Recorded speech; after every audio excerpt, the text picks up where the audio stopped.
आंखें आपकी सेहत के बारे में क्या कहती हैं?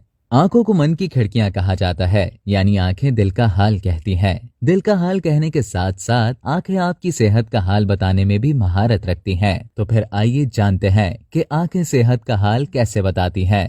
धुंधला दिखाई देना ये ज़ियाबतीस की अलामत हो सकता है, जिसका मतलब है आपके खून में शक्कर की सतह बढ़ चुकी है। अगर बरवक्त इकदामात से इस पर काबू ना पाया जाए तो आंखों में मौजूद बारीक रगों से खून रिसने लगता है। इसके बायस आपको धुंधला दिखाई देने और रात के वक्त देखने में मुश्किलात का सामना करना पड़ सकता है। आंखों का बाहर निकलना, ग्रेव्स डिजीज, जिसमें थायराइड ग्लैंड इजाफी मिकदार में हार्मोन बनाने लगता है, आंखों के बाहर निकलने का बायस बन सकती है। इसके अलावा हाथों की कपकपाहट, अचानक वजन में कमी और इसहाल भी इस बीमारी की अलामात हैं। आंखों की पुतलियों का ढलक जाना, ये माइस्थीनिया ग्रेविस की अलामत हो सकता है, जो कि मुदाफियती निज़ाम की खराबी की वजह से पट्ठों को कमजोर कर देने वाली एक बीमारी है। ये बीमारी चेहरे, आंखों और गर्दन के पट्ठों को मुतासिर करती है और मरीज के लिए चबाना, निगलना और बोलना मुश्किल हो जाता है।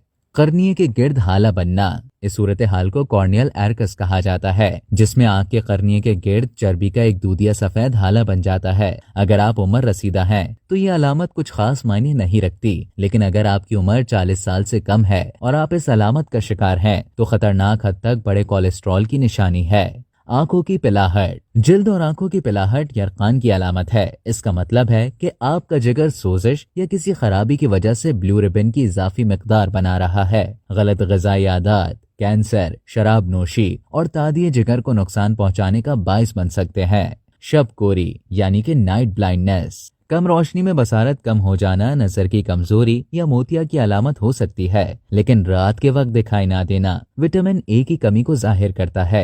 इसका इलाज विटामिन ए के ज़मीमों और खुराक में इजाफी विटामिन ए लेने से मुमकिन है। नजर का अचानक धुंधला जाना, अचानक नजर न आना या नजर का धुंधला जाना इस बात की अलामत है कि आपके दिमाग या आंखों को खून की तरसील रवा नहीं है। फौरी तिब्बी तवज्जो न सिर्फ गुज़िश्ता नुकसान का असाला हो सकता है, बल्कि आपको आइंदा होने वाले किसी बड़े मसले से भी बचा सकता है। अगर आप इनमें से किसी भी अलामत से मुतासिर हैं तो मौलिद से फिलफौर राब्ता बेहतर है। आंखों की तकलीफ को नजरअंदाज करना दानिशमंदी नहीं।